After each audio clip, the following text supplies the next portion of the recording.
큰며느리 예전에 담배 피웠잖아. 애만 아니었으면 결혼도 안 시켰지. 내가 우리 집 며느리 자격이 없어. 마음에 드는 구석이 하나라도 있어야지, 쯔. 어머니 그만하세요. 제발 그만 좀 하세요. 끝이 없는 시어머니의 막말. 도대체 어디서부터 잘못된 걸까요? 윤정과 태호는 오랜 친구 같은 사이였다. 같은 동네에서 자라며 자연스럽게 오빠 동생처럼 지냈고 연애는 어느 순간 너무 자연스럽게 이어졌다. 그러나 연애 한 달쯤 지나 윤정은 예상치 못한 소식을 알게 됐다. 나 임신한 것 같아. 태호는 책임을 회피하지 않았다. 둘은 급하게 미래를 준비했고 윤정의 부모님은 처음엔 놀랐지만 두 사람을 믿었다. 태호는 결혼식을 올린 적은 있지만 혼인신고 자체는 하지 않은 적이 있었다. 윤정은 그 사실을 알고도 받아들였다. 그리고 둘은 빠르게 결혼을 했다. 그런데 문제는 시댁이었다. 시어머니 은숙은 윤정을 처음 본 순간부터 딸 대하듯 부르는 대신 야 너 라는 말투를 아무렇지 않게 썼다. 만삭이 됐을 때 윤정은 조심스럽게 말했다. 어머니 혹시 제 이름 불러주실 수 있을까요? 그 자리에는 태호와 도련님까지 있었다. 은숙은 아무 말 없이 웃었지만 그날 밤 윤정에게 전화를 했다. 내가 너한테 어떻게 불러야 하는지 네가 날 가르치니? 그 한마디는 윤정의 마음에 첫 번째 상처를 남겼다. 며칠 뒤 은숙은 갑자기 윤정의 가게로 찾아왔다. 그리고 주변 사람들이 다 들을 만큼 큰 목소리로 말했다. 너 담배 피웠었다면서? 그게 사실이지? 윤정은 당황했다. 예전에 잠깐, 아주 잠깐 하지만 지금은. 은숙은 경청하지 않았다. 그럼 내 엄마 불러. 부모부터 바로 잡아야지. 결국 윤정의 엄마가 가게로 왔다. 그 자리에서 은숙은 마치 죄를 지적하듯 말했다. 딸이 담배 피운 거 아세요? 이런 걸 모르고 있었어요? 자기 자식이 뭘 했는지도 알아야 하는 법이죠. 그때 엄마는 더 이상 참지 못했다. 태호가 결혼식까지 올렸던 거는요? 우린 그거 가지고 한 번도 흉본 적 없어요. 다 존중했어요. 은숙의 표정은 굳어졌다. 그건 꺼내지 않기로 했잖아요. 왜 그 얘기를 해? 하지만 마지막으로 던진 건 은숙의 무자비한 한마디였다. 얘가 임신만 안 했으면 나는 절대 결혼 안 시켰어. 임신 막달을 앞둔 윤정은 그 순간 숨이 막혔다. 그 말은 단순한 한마디가 아니라 윤정의 존재 자체를 부정하는 것 같았다. 그날 밤 윤정은 혼자 방에 누워 천장을 바라봤다. 처음으로 이 결혼이 실수였나 싶었다. 태호를 사랑하지만 이 관계 속에서 자신이 얼마나 작아지고 있는지 느껴졌다. 자신의 과거가 얼마나 자세히 들춰지고 평가받고 있는지, 그리고 그 모든 잘못이 자신 때문에 결혼까지 하게 되었다는 죄책감으로 몰고 가는 건 아닌지 자문했다. 아이를 낳고 나면 이 모든 게 나아질 줄 알았다. 하지만 은숙의 말은 그런 희망을 산산조각 내버렸다.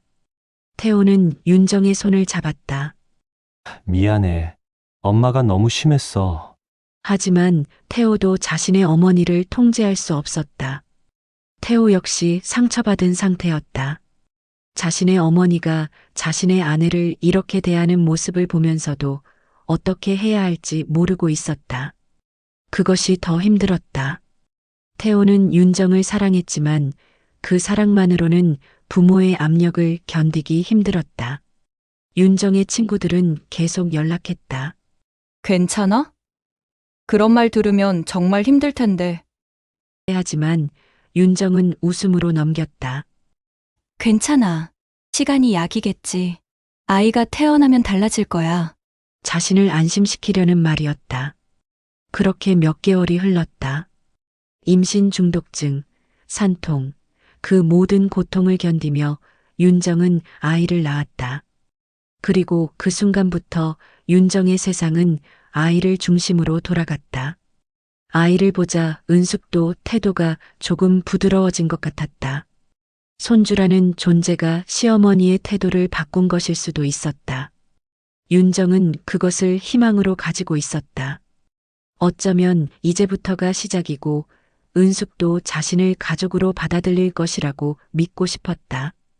하지만 그것은 착각이었다. 은숙은 여전히 윤정을 제대로 된 가족으로 보지 않고 있었다. 산후조리 기간 동안 시어머니가 윤정을 찾아왔다. 윤정은 그것이 반가웠다. 혼자만 아닌데도 외로웠고 불안했다. 하지만 은숙이 한 첫마디는 윤정의 기대를 산산조각 냈다.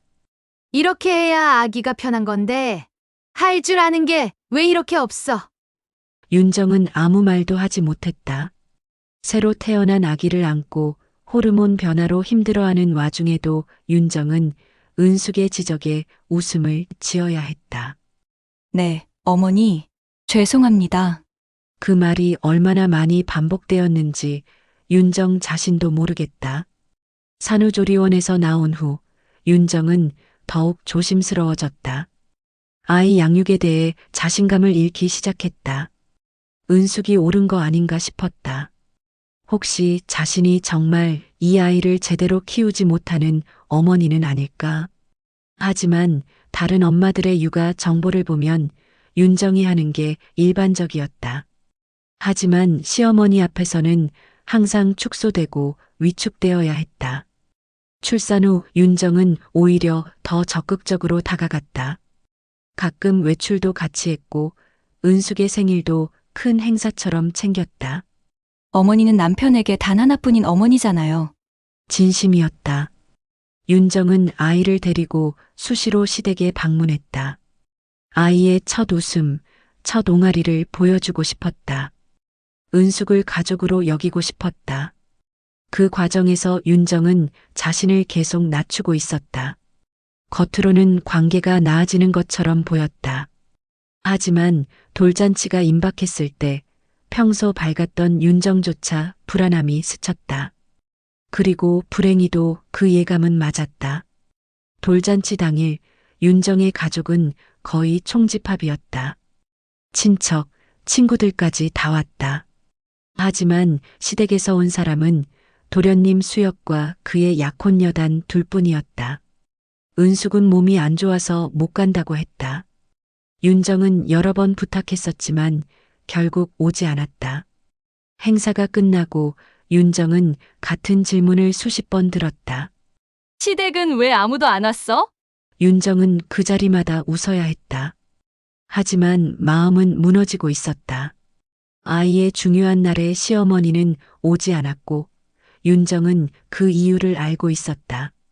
자신이 싫어서였다. 임신만 하지 않았으면 결혼을 시키지 않았을 자신. 그런 자신의 아이도 결국 시어머니 눈에는 덜 중요했나 싶었다. 도련님인 수혁이 윤정을 위로했다. 형수님, 어머니 건강이 안 좋으세요. 그러니 너무 마음 쓰지 마세요. 하지만 윤정은 알고 있었다. 은숙의 건강은 뭔가 다른 이유의 가면이었다. 진정한 이유는 자신에 대한 거부감이었다. 그렇게 시간이 지나면서 윤정은 더 주의 깊어졌다. 말 한마디 한마디를 조심했다. 혹시 또다시 과거를 들춰낼까봐. 혹시 또다시 상처받을까봐. 윤정은 자신의 인생이 시어머니의 기분에 좌우되고 있다는 걸 깨닫기 시작했다. 윤정의 일상은 은숙을 기쁘게 하려는 시도로 가득 찼다. 주말마다 시댁을 방문했고 명절 때는 가장 먼저 인사를 했다. 아이의 사진을 자주 보내고 휴일에는 시댁 가사를 거들였다. 하지만 은숙의 표정은 항상 같았다. 인정하지 않는 눈빛. 마치 윤정이 어떻게 하든 그것은 당연한 의무일 뿐 감사해야 할 것이 아니라는 듯한 태도였다. 윤정은 그 태도에서 헤어나올 수 없었다. 왜냐하면 그것이 자신의 가족을 지키는 방법이라고 생각했기 때문이다. 아이의 할머니이고 남편의 어머니니까. 윤정의 아버지가 먼저 말했기 때문이었다. 사람 사이엔 시간이 약이야. 이젠 좀 부드럽게 풀자. 윤정은 조심스레 기대했다. 이번엔 달라질 거라고, 시간이 정말 치유의 시간이었을 거라고. 얼마 후 주말 저녁 시댁에서 저녁을 먹는 중이었다. 하지만 술 한 잔 마시는 숙은 물고 있던 말을 꺼냈다. 윤정아, 나 진짜 말 안 하려고 했는데. 너 예전에 담배 피웠었지? 태호가 당황하며 고개를 들었고 윤정은 마른 입술을 삼켰다. 그런데 은숙은 이어 말했다. 애만 아니었으면 결혼 안 시켰다. 그건 아직도 진심이야. 1년 동안 묻어둔 상처가 순식간에 터지는 느낌이었다. 윤정의 눈은 흐려졌다. 그 자리를 떠나고 싶었지만 자존심이 부러질 것 같았다. 모든 사람의 시선이 자신에게 쏠려 있었다. 그 순간 윤정은 깨달았다. 아무리 자신이 노력해도 은숙에게 인정받을 수 없을 것이라는 사실을. 이제 며칠 뒤면 돌연수역의 결혼식이었다. 윤정은 마음속에서 계속 충돌했다. 가고 싶지 않아. 가서 또 어떤 말 들을지 무섭고. 하지만 수역은 돌잔치에도 와줬던 사람이었다. 시댁에서 유일하게 챙겨준 사람. 태호는 말없이 손을 잡았다. 안 와도 돼. 근데 와줬으면 좋겠어. 윤정의 엄마는 아무것도 모르고 말했다. 그래도 사위 있는 자리잖아. 예의는 지켜야지. 엄마가 이 모든 걸 알게 되면 감당할 수 없을 만큼 큰 싸움이 날 게 분명했다. 윤정의 아버지도 마찬가지였다. 자신의 딸이 이렇게 대우받고 있다는 걸 알면 시댁과 단절할 것이 뻔했다. 윤정은 고민했다. 가슴이 1000번을 찢어지는 기분으로 결국 자신에게 물었다. 나는 어디까지 견디며 살아야 하는 걸까? 그것은 윤정의 삶을 바꾸는 질문이었다. 윤정의 마음은 아직 결정하지 못했다. 그리고 결혼식은 단 이틀 뒤였다. 아이가 잠든 후 윤정은 집 여기저기를 돌아다녔다. 냉장고를 열었다 닫았다를 반복했다. 밥 한 끼를 제대로 먹지 못했다. 마음이 너무 무거워서였다. 결혼식을 이틀 앞둔 밤 윤정은 주방 불도 켜지 않은 채 식탁에 앉아 있었다. 핸드폰 화면에는 결혼식 초대장이 떠 있었지만 눈은 먼 곳을 보고 있었다. 여보, 태호가 조심스레 다가와 의자 맞은편에 앉았다. 나 진짜 강요하려는 거 아니야. 그냥 내 마음이 어디 있는지만 알고 싶어.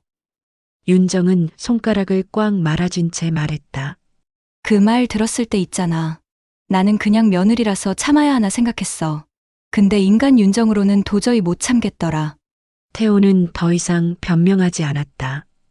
그동안 윤정이 얼마나 버텼는지 누구보다 알고 있었기 때문이다. 근데 수혁 결혼식이잖아. 그 애는 우리한테 잘했잖아. 근데 내가 안 가는 건 미안하기도 하고. 그렇다고 가면 또 상처받을까 무섭기도 하고. 말끝이 흐려지자 태호가 깊게 숨을 들이켰다. 그럼 이렇게 하자. 그는 천천히 윤정의 손을 잡았다. 내가 옆에서 단 1분도 떨어지지 않을게. 누가 무슨 말 해도 내가 먼저 막을 거고. 당신이 불편해 보이면 바로 나올 거야. 가든 안 가든 결정은 당신이 해. 나는 당신 편으로 있을게. 그 말은 약속이 아니라 책임을 다하겠다는 선언처럼 들렸다. 윤정은 눈을 감았다 뜨며 말했다. 그래. 갈게. 태호는 놀라지 않았다. 윤정이 어떤 사람인지 잘 알고 있었기 때문이다. 근데 조건이 있어. 윤정이 작은 목소리로 말을 이었다. 오늘까지는 그냥 나 혼자 울게 해줘. 내가 흔들리지 않으려면. 태호는 그녀의 손을 꼭 잡고 고개를 끄덕였다. 울어도 돼. 우는 거 당신 잘못 아니야. 윤정은 더 이상 참지 않았다. 묵혀있던 일련의 서러움이 소리 없이 끊임없이 흘러내렸다. 그렇게 한참을 울고 난 뒤 윤정은 조금 가벼워진 얼굴로 말했다. 그래. 제대로 보고 올게. 그리고 내가 더는 어디까지 참아야 하는지 그 자리에서 내가 판단할게.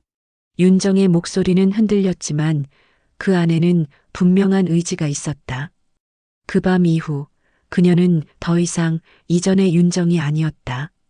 결혼식장은 단지 행사 장소가 아니라 그녀가 앞으로의 삶을 어떻게 살아갈지 결정하게 될 마지막 시험대가 된 셈이었다.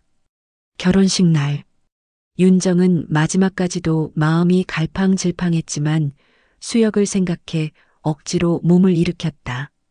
식장 입구에 들어서는 순간 사람들의 시선이 스쳤다. 저쪽에서 은숙이 보였다. 여전히 윤정을 위아래로 훑는 눈빛, 그리고 귓속말로 주변 사람에게 뭔가를 속삭이며 비웃는 모습. 태호가 눈치채고 다가갔다. 어머니, 제발 오늘은 하지만 은숙은 손을 휘저었다. 내가 뭘 사실 얘기하는 건데 뭐. 신부 대기실 앞에서 은숙이 식장 어른들 몇 명과 모여 수군거리는 게 들렸다. 그 집 며느리가 예전에 담배 피웠었다고? 애만 아니었으면 결혼도 안 시켰지. 내가 그 말에 몇 명이 놀란 표정으로 윤정을 쳐다봤다. 윤정의 귀가 순간 뜨겁게 달아올랐다. 태호도 들은 듯 숨이 헉 막혔다. 어머니, 여기서도 그 말을 하세요. 그러자 은숙은 오히려 당당했다. 왜 숨길 일 없잖아. 대기실 들어오면서도 다들 묻잖아. 큰며느리가 왜 이렇게 시댁 행사에 안 나오냐고. 윤정의 마지막 인내가 깨졌다. 안 나온 게 아니라 어머니가 오지 말라고 만든 거잖아요. 사람들의 시선이 완전히 몰렸다. 수역이 달려왔다. 형수님, 여기서 왜? 윤정은 억눌렀던 눈물을 결국 터뜨렸다. 수여가 미안해. 근데 나 오늘 여기 오면 안 됐던 것 같다. 하지만 은숙은 또 끼어들었다. 봐라. 너희 보라고 했다. 제가 원래 저런 애라고. 그 말을 끄는 건 태호의 한마디였다. 어머니, 그만하세요. 오늘 여기서 윤정이한테 더 말하면 저도 더는 못 참아요. 식장 분위기는 얼어붙었다. 결국 수역은 혼란스러운 얼굴로 식을 진행했고 윤정은 하객들 시선 한가운데에서 숨이 막혀 쓰러질 듯한 압박을 견뎌야 했다. 그리고 결혼식이 끝나갈 무렵 윤정은 조용히 말했다. 태호야, 우리 이 관계 정말 다시 생각해봐야 할 것 같아.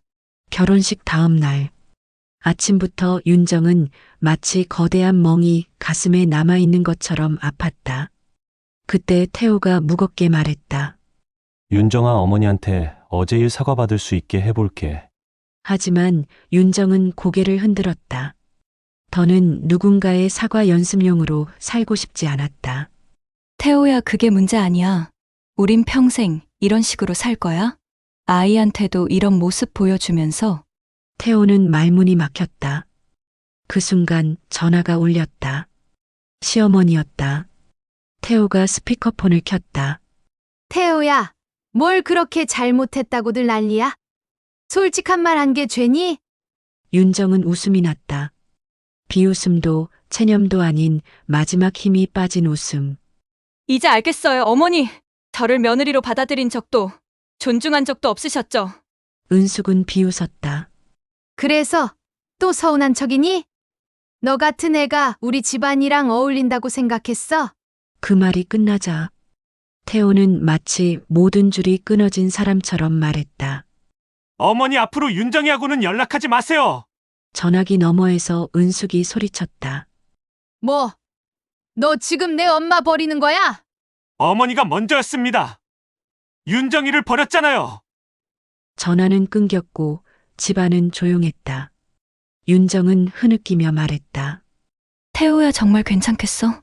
태호는 고개를 끄덕였다. 우리 가족이 더 소중해. 이제 그 누구도 너 아프게 못하게 할게. 그날 두 사람은 시댁과 완전히 연락을 끊었다. 이제 더 이상 상처받지 않기 위해 아이 앞에서 더는 울고 싶지 않아서 그렇게 그들의 새로운 시작은 손절로 열렸다. 윤정은 비로소 자신의 가족을 지키기로 결정했다. 어머니의 말 한마디도 시어머니의 모욕도 더 이상 그들을 흔들 수 없게 되었다. 이제 남은 건 오직 태호, 윤정, 그리고 그들의 아이뿐이었다.